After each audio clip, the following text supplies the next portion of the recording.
The Pied Piper of Hamelin. A long time ago, the German town of Hamelin was attacked by rats. They were no ordinary rats, but huge black monsters. They were so brazen that they ran about the streets even during the day. They were everywhere, in the food, in the rooms, and even in your shoes. There were rats everywhere you looked. The people of Hamelin had tried everything, but the more rats they killed, the more they seemed to multiply.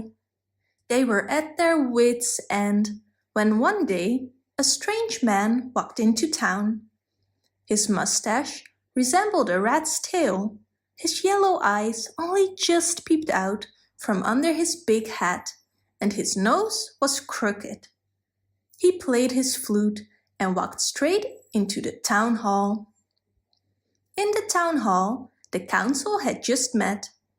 The stranger announced that he could rid the city of the rat plague, but they would have to pay him well.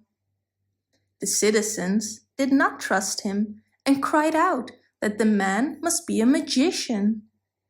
However, the clever mayor had a good plan. He reassured the people. If the flute player speaks the truth, then he has sent the rats to us in order to make a lot of money. I will not allow it. Just watch me. The people trusted the mayor and let him go his way. The stranger came to the mayor and said, "For just 1 silver coin per head, I'll chase all the rats out of the city before morning." The councillors began to wail. 1 coin a head would amount to a huge sum. But the mayor shrugged his shoulders and said, "For every head, you get 1 silver coin." That evening, the flute player would begin. The inhabitants were not allowed to walk on the streets while he was working, but they could watch him from their houses. The flute player stood in the market square, and in the first rays of the moon he began to play his flute. It began as a soft and lovely sound, but it became louder and more insistent.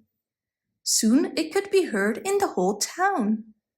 Immediately, the rats came shooting from everywhere and ran in long lines towards the flute player. He turned and walked, still playing his flute, towards the river. Here he made the rats jump into the river one by one. Last of all, the king of the rats arrived at the river. This old rat had turned white with age. "Were that all of them, my friend?" the flute player asked. "Yes," replied the rat, "all 999,999. Then the white rat also jumped into the river, and the flute player returned to Hamelin satisfied. That night, for the first time in ages, the people of Hamelin slept well. The next morning, the flute player reported to the councillors, "I have chased away all 999,999 rats. I have come to collect my money." "Well, let's go and count those heads then," replied the mayor. The rat catcher had not counted on that. "The heads?" he shouted angry. "Go and find them in the river." The mayor reacted calmly. "If you don't honor the agreement, we don't have to pay either. But you have done us a service, so we will gladly give you 50 silver coins. "Keep the reward," cried the rat catcher. "Your children will pay me."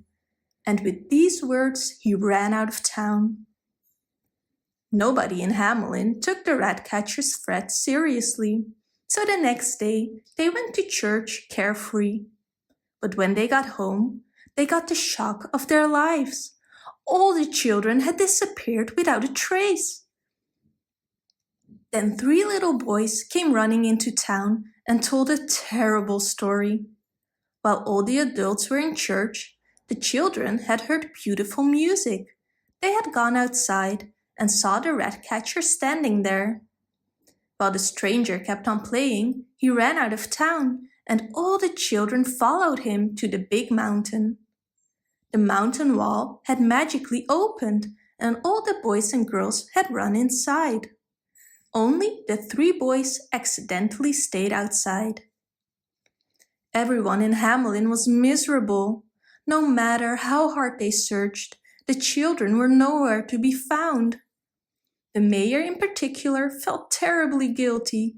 His sons and daughters had also disappeared. Nobody knew where the children had gone. It was only 550 years later that something became known about the missing children. Some merchants from Bremen came to Hamelin and told them about a region in Romania where the inhabitants spoke only German, while the rest of the population spoke Romanian. And since then, the people of Hamelin believed that the inhabitants of Transylvania are the descendants of the missing children from Hamelin, and no one contradicts them.